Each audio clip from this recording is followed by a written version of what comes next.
Hey Fairvote, I'm on the road here in Minneapolis following the ranked choice voting mayoral race. Here's what I'm learning. Before we begin, this is not about influencing the election or endorsing any particular candidates. This is just an investigation of how ranked choice voting is impacting how this election is playing out. I came here to see another Midwestern state that's actually using this voting system so that we might learn some lessons as we seek to implement it and advocate for it in Illinois. First of all, the media discussion around this election is centering around four top candidates. Notice how usually in American elections, it's two candidates where everyone's talking about the top two contenders. They're the ones that appear on the debates. They're all the ads that you're seeing. Here it's four. And indeed, there's 15 candidates total that are appearing on the ballot in Minneapolis. The top four candidates in this race are Mayor Jacob Frey, the incumbent, Omar Fateh, a state senator, Jazz Hampton, and Dwayne Davis. Each of the leading candidates represents a different ideological wing in the Democratic Farmer Labor Party, but voters can actually rank from any of the 15 candidates. However, in Minneapolis, voters can only rank up to 3 choices in their ranked choice voting ballot.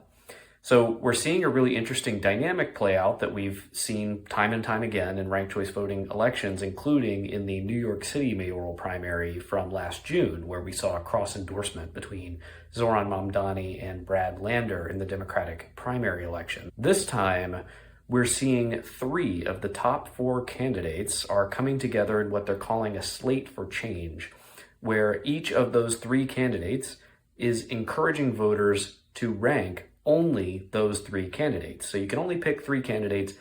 These 3 candidates are saying only rank us. Don't rank this 4th candidate, who in this case is incumbent Mayor Jacob Frey.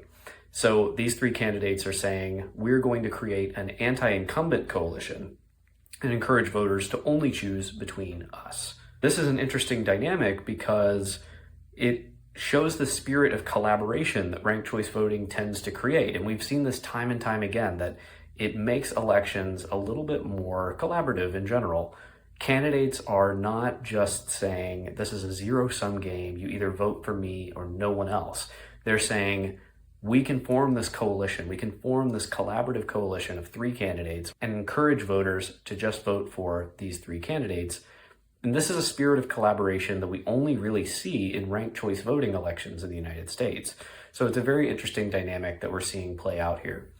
So in summary, instead of voters feeling like they only have 2 choices and the media discussion really only centering around these top 2 candidates like we usually see in United States elections everywhere, we're seeing the discussion really center around these top 4 candidates, which goes to show that ranked choice voting is giving, not only is it actually giving voters more choices by allowing them to vote their conscience without fearing spoiling the election or wasting their vote, which we often hear in presidential elections. You can really, with ranked choice voting, you can vote exactly how you actually feel.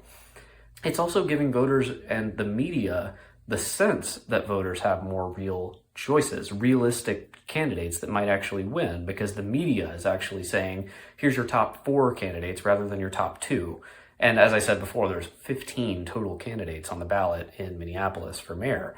So it's a really exciting election because we're seeing how choice is really expanded using ranked choice voting.